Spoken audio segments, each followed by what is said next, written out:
In this video, we're going to build some terrain tiles, usable for Necromunda or Kill Team, and we're going to use some new tech to do it.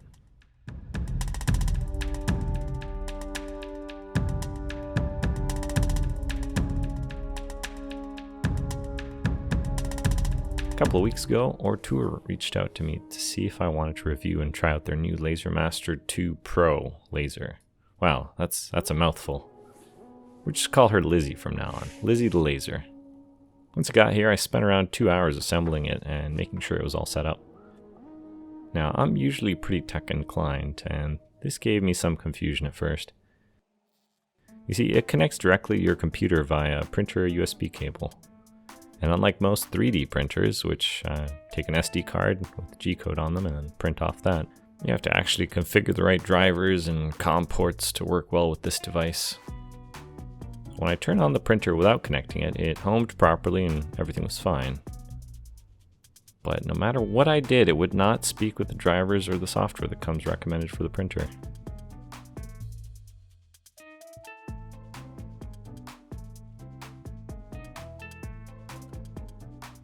Alright, after wasting a couple hours on it, I just tried a different cable and bam, problem solved. It seemed to work. So learn from my mistakes. Always check your cables first. Alright, now what can Lizzie actually do? Well, you can draw lines with it, and you've got a couple knobs to play with. You can control the speed, power, as well as the number of passes that a layer can engrave in. Cool. Now what's a good setting to use? Well, it depends on the material, apparently. I tried burning MDF, basswood, pine board, cardboard. They all seem to burn at different rates. Oh boy, this is going to get complicated. Looking online didn't really yield good results either. Everyone just says experiment with the materials you have and set up your own settings. Great. Now, the laser is also mostly meant for engraving, it seems. Since even at 30 plus passes, I wasn't really able to cut material thicker than cereal box card. Being a hobby-oriented machine, a diode laser doesn't have the strength and cutting power that a CO2 laser would. And yes, I did rig up some rudimentary air assist with an airbrush compressor. This helps blow away some of the ash to get cleaner cuts. In any case, I pressed on, trying some different patterns and settings. To get a lot of power out of it, you can slow down the speed and crank up the power. Now we're talking. Oh yeah, it has a fire alarm as well. Great safety feature because this thing literally sets your material on fire. And speaking about safety, you'll likely want to place Lizzie in an enclosure and wear the provided glasses when operating around the laser. Any cuts will also produce possible fumes, so a hood extractor with good ventilation is a must. I know. Why don't we try engraving and cutting some Eva foam? That stuff's really reactive to heat. This is the kind of crafting material you can pick up at an art store. It comes in many different colorful sheets, also called craft foam. Alright, now we're talking. Lizzie is awesome. I was having doubts up until trying this material out, but this is my new favorite thing. Let's talk about the software a bit more. This is Lightburn. You can actually import any 2D image and set it up as a layer to cut. And it has some presets to turn it into a power profile for the machine to engrave. Basically, it'll use the grayscale value of white to black as an indicator of how powerful to run the laser, which should replicate the image in grayscale on the material. I found this image of Space Bruce Willis and thought I'd give it a go. Let's see how it turns out. Holy moly, that came out really good. I bet this would look great on a ruined wall section or something. Alright, let's try making a floor tile as well. If you watched my 40k battle mat video, you saw that I hand engraved lots of floor panels for it with a hobby knife. Can we automate that? So I kit bashed various photos of sci-fi panels and imperial iconography and set the burn. It only took about an hour to finish, and this is what it came up with. This was at the fastest motor setting, which Lizzie runs at, 10,000 millimeters per minute. Alright, let's try another pattern.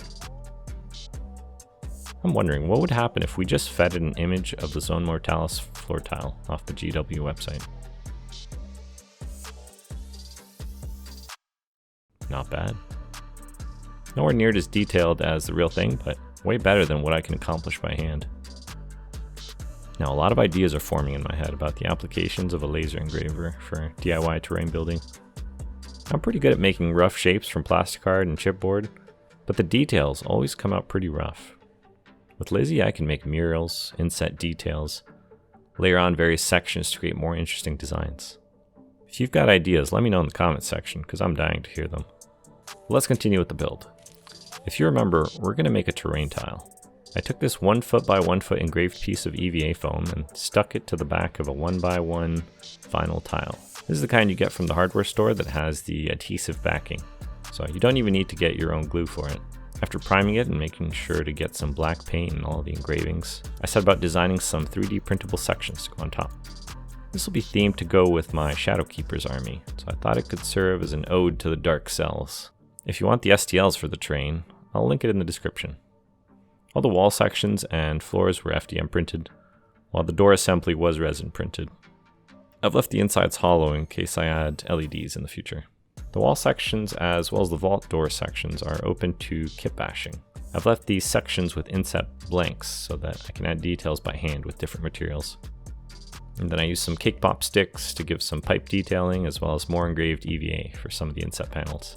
If you don't want to 3D print whole chunks of wall section like this, I got you covered. You can just make a simple box from leftover materials and then start adding details with more engraved EVA. It does really well on its own actually.